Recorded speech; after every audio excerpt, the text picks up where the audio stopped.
HSC 28 batch, তোমাদের class শুরুর আগে তোমরা সব থেকে বেশি যে জিনিসটা নিয়ে এক্সাইটেড থাকো সেটা হচ্ছে বই। যে আমরা কোন ধরনের বই কিনবো, কোন রাইটারের বই কিনবো। অনেকে আবার অতি আবেগে ধরো 3-4 রাইটারের বই কিনে ফেলে, ভাবে যে এই 3-4 রাইটারের বই সব কিছু মুখস্থ করে ফেলবে এইচএসসির এই টাইমটার মধ্যেই, তারপর দেখবো আমার বইয়ের ঠেকায় কে। তো আসলে এই ইন্টারমিডিয়েটের এই পড়াশোনার টাইপে বইটা আসলে কোন পর্যায়ে গিয়ে পড়া হয়, বা তুমি যদি আমাদের বিপি কেমিস্ট্রি স্ট্রাকচার বলি যে কোন স্টাইলে পড়ানো হয়, সেখানে বই কোন পর্যায়ে গিয়ে কাজে লাগে, তাহলে হয়তো তোমরা এই একটু মানে ওভার এক্সাইটেড হয়ে 3-4 রাইটারের বই কেনার দরকার পড়বে না। ব্যাপারটা কিরকম হয় তুমি খেয়াল করো। প্রথমেই প্রথমেই হচ্ছে তোমার পড়াশোনার মেইন ম্যাটেরিয়াল হচ্ছে ক্লাস। তোমার যে ক্লাসটা নেওয়া হবে এই ক্লাসটা সম্পূর্ণ বোঝা, ক্লাসে যা যা পড়ানো হইতেছে এই জিনিসগুলা কোনটা কোথা থেকে আসতেছে, কোনটা কিভাবে হইতেছে বোঝা, মুখস্থ না।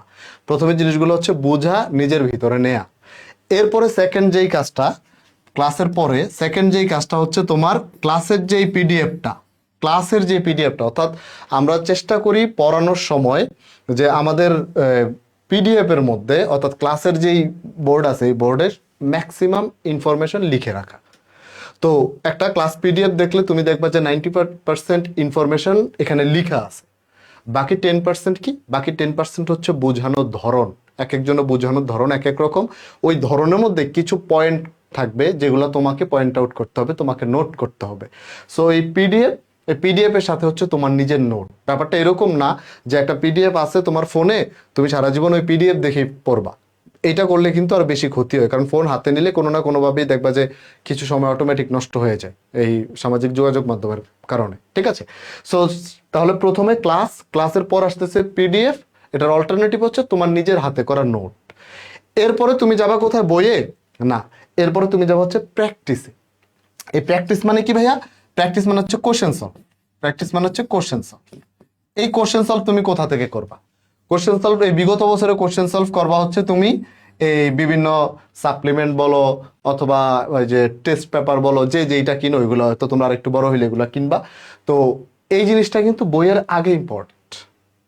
হ্যাঁ, কারণ তোমার ক্লাসে যখন সবই পড়ানো হইতেছে, পিডিএফ তোমার ক্লাস নোটে যখন সব ইনফরমেশন রেকর্ড করা আছে, তখন তোমার নিজেকে ঝালাই করার জন্য, নিজের প্রস্তুতিকে আরো বেশি এক ধাপ এগিয়ে নেওয়ার জন্য তোমার দরকার হচ্ছে কোশ্চেন সলভ করা।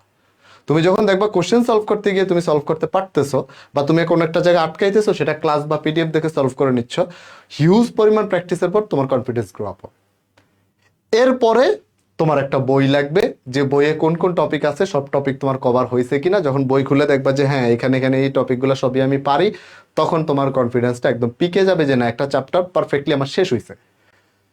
এখন তাহলে এই সিরিয়ালটা শোনার পর তোমার কাছে দুই ধরনের জিনিস আসতে পারে। একটা হচ্ছে তাহলে তো ভাই বই দরকার নেই, ঠিক আছে। আরেকটা হতে পারে যে তাহলে বই থেকে কি পড়বো।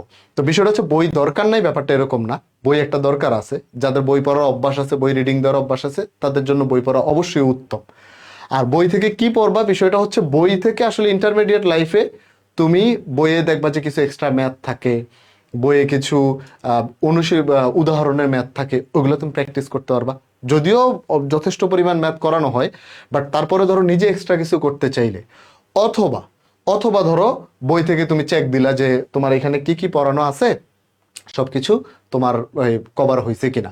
তো আসলে বই নিয়ে আমরা যতটা এক্সাইটেড থাকি, বই ইন্টারমিডিয়েট লাইফে অত বেশি পড়া হয় না। কারণ ওই ক্লাস, পিডিএফ, নিজের নোট, কোশ্চেন সলভ এগুলো করতে করতে আসলে মানে হাতে সময় পাওয়া যায় না। বাট স্টিল বই রিডিং দিতে হবে। কেন বই রিডিং দিতে হবে? কারণ তোমার অ্যাডমিশন টেস্টের কিছু খুঁটিনাটি ইনফরমেশন থাকে যেগুলো বই থেকে দেখতে হয়। অথবা মেডিকেলে যারা এক্সাম দিবা, মেডিকেলদের জন্য বই মাস্ট। হ্যাঁ, তারপর ধরো বুয়েটে যারা এক্সাম দিবা তাদের জন্য বইয়ের কিছু এক্সট্রা কোশ্চেন সলভ করা, বা ধরো overall A to Z cover করা, এই সব কিছুর জন্য একটা বই লাগবে। বই ছাড়া আসলে পড়ার টেবিল অসম্পূর্ণ থাকে। তো এখন তাহলে কি করতে হবে? তাহলে বই তুমি কি 3-4 রাইটারে কিনবা? না, যে কোনো একটা বই কিনবা। যে কোনো একটা বই, ধরো আমাদের ক্লাস, আমাদের পিডিএফ, তোমার নোট, কোশ্চেন সলভ। এই যে কোশ্চেন সলভ করবে এটাও তো একটা বই থেকে, হয়তো সেটা টেস্ট পেপার হোক বা সাপ্লিমেন্ট হোক, যাই হোক, বই থেকে। এরপরে তুমি যখন বই নিবা, বই হবে তোমার যে কোনো একটা। সেটা হতে পারে তোমার হাজারি স্যারের বই, ঠিক আছে, হতে পারে তোমার হচ্ছে গুহু স্যারের বই, হ্যাঁ, তারপরে হতে পারে তোমার হচ্ছে কবির স্যারের বই, কবির স্যারের বই, যার যেটা পছন্দ। সম্ভবত বাংলাদেশে সব থেকে বেশি পরে হচ্ছে এই হাজারি স্যারের বই, আর হচ্ছে তোমার কবির স্যারের বই। আর গুহু স্যারের বই যে কম পড়ে তা না, বাট গুহু স্যারের বইও মানে অনেক স্টুডেন্ট পড়ে। সো তুমি যদি, কেন আমি এই দুইটা বইয়ের কথা বললাম, যদি ধরো থিওরি, ম্যাথ, এই জিনিসগুলোর কথা বললে, যে কবির স্যারের বইয়ে হিউজ পরিমাণ ম্যাথ থাকে, আবার থিওরিকে খুব সুন্দরভাবে গোছানো লেখা থাকে, মানে সহজ ভাষায়। গুহু স্যারের বইটা হচ্ছে একটু মানে কম সহজ, মানে এটা হচ্ছে ধরো একবার পড়ার পরে আরেকবার পড়লে তুমি ফিল পাবা, বাট স্টার্টিং এ এটা হইলে একটু মানে কঠিন কঠিন লাগতে পারে। বাট কবির স্যারের বইয়ে খুব মানে সহজভাবে বলা আছে।